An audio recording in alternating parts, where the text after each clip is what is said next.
everybody, it's Paige Evans. Thanks for joining me today. I have a new process video to share with you focusing on handmade chipboard frames.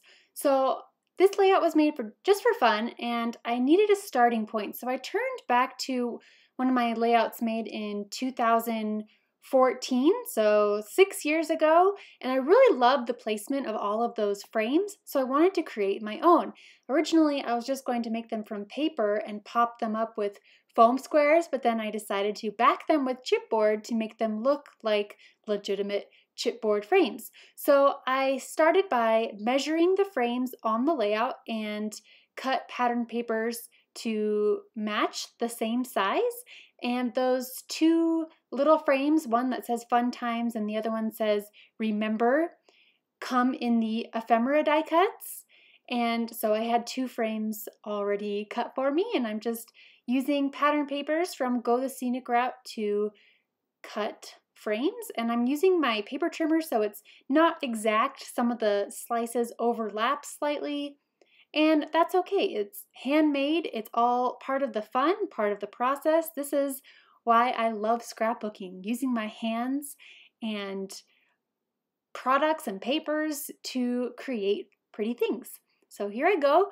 I'm still cutting the frames, and I just encourage you, if you're in a rut, to look back at your old scrapbook pages, and maybe there will be something that will spark an idea, just how this layout did for me. I saw these frames and I decided I wanted to try creating it again, only this time using bright colored papers, using my new collection.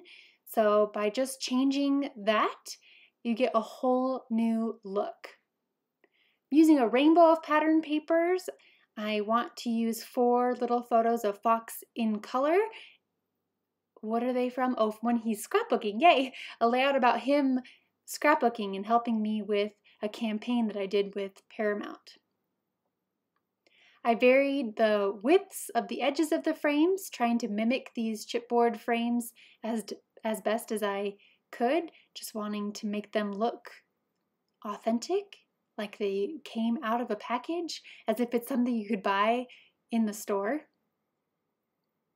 I think this might be the last one, the last piece, before moving on to the next step. False. Here's another one. And I actually do end up switching out 2 of the frames with new pattern papers once I decide on the background. So here is my box that I use for mixed media and spray adhesive. I line the bottom with some paper towels. I'm flipping the frames upside down inside the box, and to make sure that they all fit at once, I will place some of the smaller frames inside of the larger frames so that I only have to spray once, just do one really good pass over all of the frames. So here is my Elmer's spray adhesive, making sure to coat as best as I can and as evenly as I can. And I have a piece of chipboard, just comes with my scrapbook.com orders. I save them all for instances just like this where I want to make things thicker, or I use them for mini album covers. And so I am as quickly as I can, placing these paper frames on top. Again, placing some of the larger frames over the smaller frames so I can utilize just one sheet of chipboard.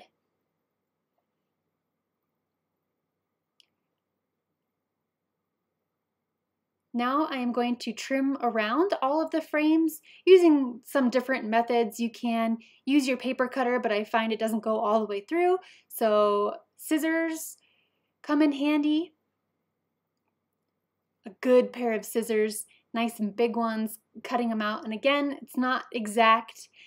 And to round the corners, I either used a corner rounder or I trimmed off a little bit with scissors and then smoothed everything out with sandpaper, and I'll show that in just a minute. So here I'm cutting out the inner piece of the frames with an X-Acto knife, and just be very careful.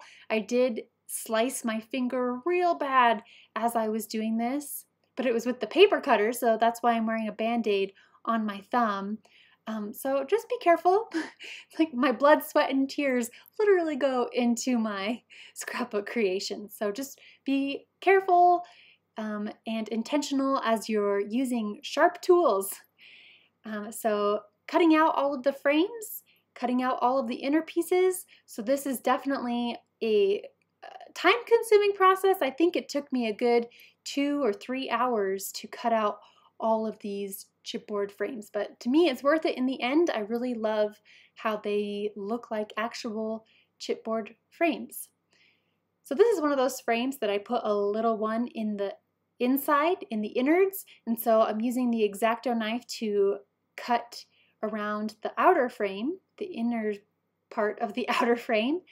And if you flip it over, you can finish off those slices if they don't go all the way through, especially in the corners. And then this is where I use sandpaper, and I sand all of the edges and the corners, and this gives it a finished look. So fast forward a few hours, and I have a whole pile of chipboard frames. Here we go.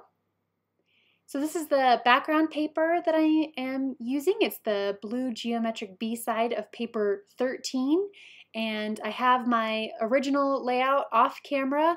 I am referring to it to place the frames in the exact same spot. Why change a good thing? I loved the placement of them on the original layout, so I'm just going to place them in the exact same spots. I think maybe with 1 or 2 changes, things shift and the sizes of my frames weren't exactly the same, even though I tried to make them almost the same.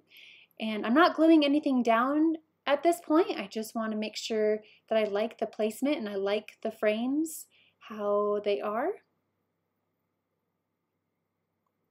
Nudging, moving, trying to make things balanced, overlapping them.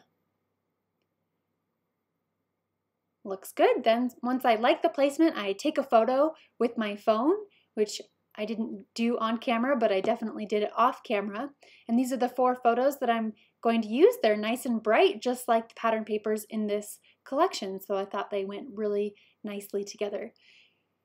I know I want to add machine stitching and staples to attach these pieces in place permanently, but first I am adding just a dab of adhesive on the backs just to make sure they don't slip and slide around.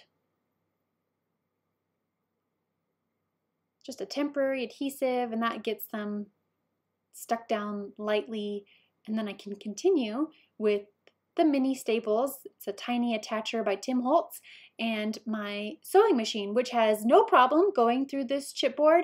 I find the faster I sew, the less likely the needle is to break, because I do have needles break as I am sewing through thicker chipboard. The needle didn't break as I was doing these stitches, so that's good. And I don't change any of the settings. It just came straight out of the box and was ready to start stitching, and I haven't changed anything since, and I've been using the same sewing machine for probably over a decade now. It was the cheapest brother sewing machine that I could find at Walmart and works like a charm. So machine stitched everything in place. I've stuck down my 4 photos, and now I'm going to come in with embellishments. I'm mostly using sentiments from the cardstock stickers and the puffy phrase stickers. And I'm not doing tone on tone really. I'm just getting an overall rainbow vibe with words and phrases that kind of go along with what he's doing. So he's scrapbooking, he's making lots of things, he's being creative, he's happy, explore, good, and always remember. So all things that I think go along with these 4 photos.